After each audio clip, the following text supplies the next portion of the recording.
Salam sejahtera bagi kita semua. Saya, Rosita Herlinawati Togatoro, guru SMP Negeri 1 Sitinjau.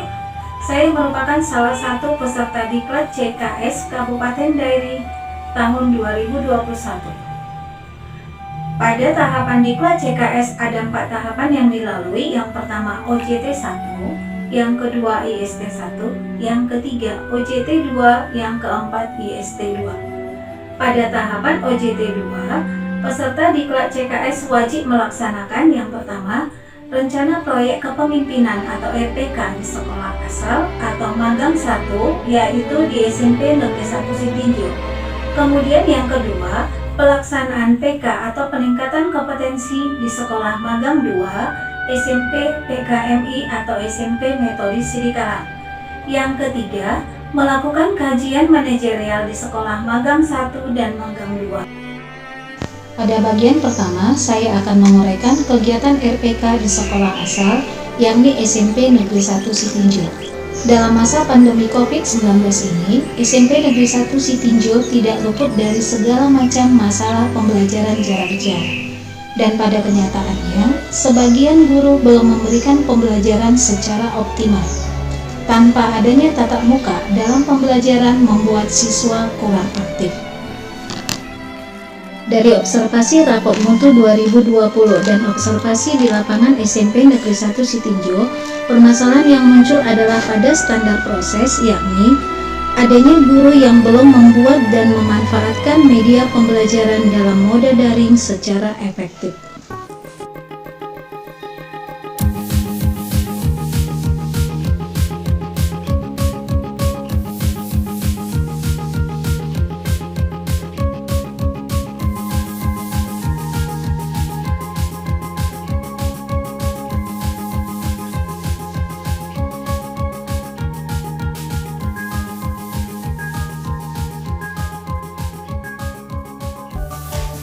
Pelaksanaan BIMTEK diawali dengan tahap persiapan yang meliputi melakukan koordinasi dengan kepala sekolah asal selaku mentor 1, sosialisasi dengan stakeholder, pembentukan kepanitiaan, berkoordinasi dengan narasumber, menyusun jadwal kegiatan, mengundang peserta, dan sosialisasi dengan warga sekolah. Pada tahap pelaksanaan dilakukan dalam 2 siklus, yaitu siklus 1 dan siklus 2. Pelaksanaan yang dilakukan pada siklus 1 meliputi registrasi peserta, pengisian daftar hadir, doa pembuka, pembukaan dari protokol, menyanyikan lagu Indonesia Raya, kata sambutan dari kepala sekolah selaku mentor 1, kata sambutan dari calon kepala sekolah, pemaparan materi oleh narasumber. Dari pelaksanaan RPK yang dilakukan diperoleh hasil akhir peningkatan kompetensi guru, peningkatan kompetensi CKS, peningkatan prestasi siswa, dan peningkatan capaian students well-being. Dan pada siklus 2, ada beberapa guru yang masih harus diberi pendampingan, dan setelah pendampingan kedua, terjadi peningkatan kompetensi guru dalam pemanfaatan aplikasi Google Meet.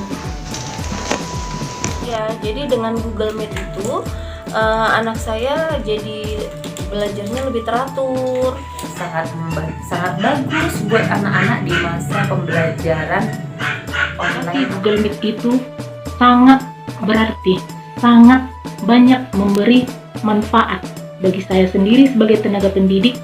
Penggunaan Google Meet sangatlah membantu dalam penyampaian materi pembelajaran walaupun dengan cara kita dilatih untuk belajar dengan secara berteknologi.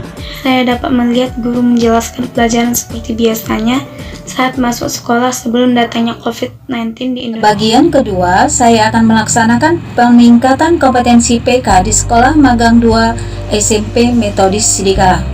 SMP Metodis Sidikalang berdiri pada tahun 2012 yang sekarang di bawah pimpinan Bapak Susanto Purba. Peningkatan kompetensi diawali dengan koordinasi bersama Kepala Sekolah Bapak Susanto Purba, sosialisasi dengan warga sekolah, melakukan observasi, studi dokumen, dan wawancara dengan pihak-pihak terkait, diantaranya guru, tata usaha, wakil kepala sekolah, dan siswa. Kelebihan sekolah ini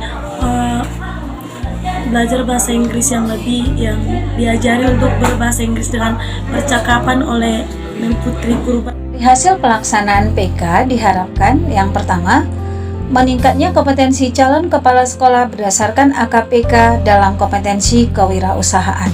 Yang kedua, penilaian kompetensi CKS didasarkan pada peningkatan AKPK yang rendah kiranya bermanfaat bagi semuanya.